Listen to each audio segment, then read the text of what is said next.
Hey harm reduction heroes, it's Nurse Christine here, and I'm going to talk to you about sanitizing your hands. So COVID-19 doesn't just live in the air when people cough and sneeze, but those droplets that come from people's nose and mouth land on surfaces. Then when we touch those surfaces, it's on our hands, we rub our nose, we've then contaminated ourselves.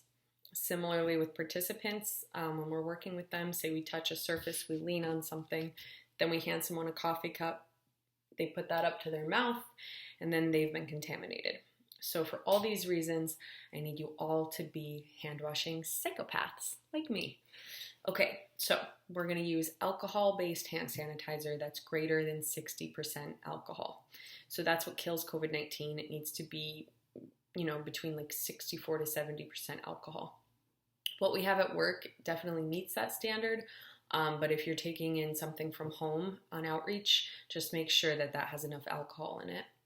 So if you have the good fortune of having a sink, hand washing with warm water and soap for 20 seconds or 2 rounds of happy birthday is the best thing you can do.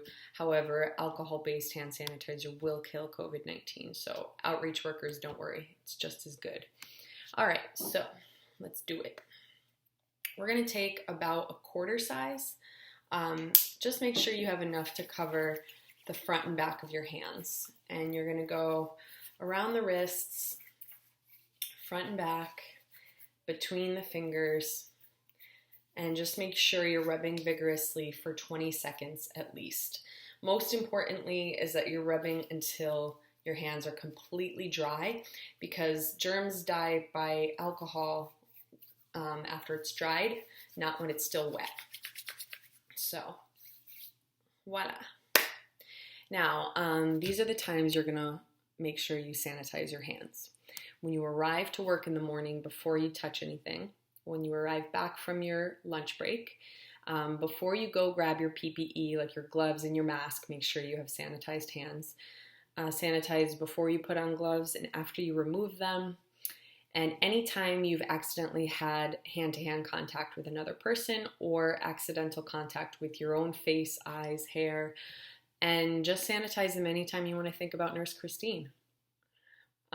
So also cell phones are really hard to sanitize because we touch them a lot with our fingers and then we put it up to our face. It's also got a little crevices, like where the camera is and like around screens and cases. So it's hard to make sure that your phone is always completely sanitized. So I would suggest whenever you're in a place where you could come in contact with COVID, like the subway or like work, just keep your phone away. Keep it in your bag, in the break room or something like that. Not that we have a break room, but keep it away. And I swear to God, your supervisor did not pay me to say that. If you have to use your phone during that time, just make sure that before and after you're wiping it down with alcohol pads to clean it. So now I want you to have an end of day ritual when you get home to your doorstep so that you don't contaminate your loved ones in your home. So you're going to get to your front door, try and keep a couple of plastic bags by the front door waiting for you. Take your shoes that you wore to work, tie them off in that bag, and just keep them by the front door. Don't let any little kids get in there and play with them. And then open them again right before you're going to go to work the next shift. Same thing with your book bag and your purse.